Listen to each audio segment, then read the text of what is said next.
ಸ್ನೇಹಿತರೆ, ಸ್ವಾಗತ ಸುಸ್ವಾಗತ. ಜನನಿ ಜನ್ಮ ಸೌಖ್ಯಾನಾಂ ವರ್ಧನಿ ಕುಲ ಸಂಪದಾಂ ಪದವಿ ಪೂರ್ವ ಪುಣ್ಯಾನಾಂ ಲಿಖ್ಯತೆ ಜನ್ಮ ಪತ್ರಿಕಾ ಅಂತ ಹೇಳ್ತಾರೆ.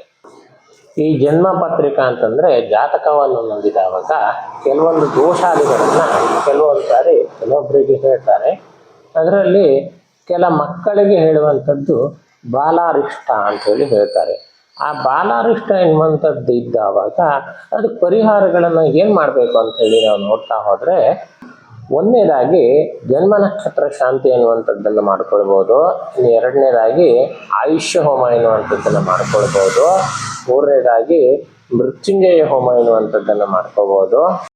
ನಾಲ್ಕನೇದಾಗಿ ದುರ್ವಾ ಹೋಮ ಎನ್ನುವಂಥದ್ದನ್ನು ಮಾಡ್ಕೋಬೋದು. ಐದನೇದಾಗಿ ಮೃತ ಸಂಜೀವಿನಿ ಹೋಮ ಎನ್ನುವಂಥದ್ದನ್ನು ಮಾಡ್ಕೊಳ್ಬೋದು.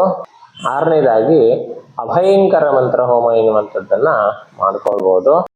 ಇನ್ನು ಏಳನೇದಾಗಿ ನವಗ್ರಹಗಳ ಹೋಮ ಎನ್ನುವಂಥದ್ದನ್ನು ಆಚರಣೆ ಎನ್ನುವಂಥದ್ದನ್ನು ಮಾಡಿ ಆ ಜಾತಕದಲ್ಲಿ ಬಂದಿರತಕ್ಕಂತಹ ಬಾಲಾರಿಷ್ಟಕ್ಕೆ ಪ್ರಾಯಶ್ಚಿತ್ತ ಎನ್ನುವಂಥದ್ದನ್ನು ಮಾಡ್ಕೊಳ್ಬೋದು. ಸ್ನೇಹಿತರೆ, ಇದೇ ರೀತಿಯಾಗಿ ಇನ್ನೂ ಹೆಚ್ಚಿನ ಮಾಹಿತಿಗಳಿಗಾಗಿ ನಮ್ಮ ಚಾನಲನ್ನು ಸಬ್ಸ್ಕ್ರೈಬ್ ಮಾಡ್ಕೊಳ್ಳಿ.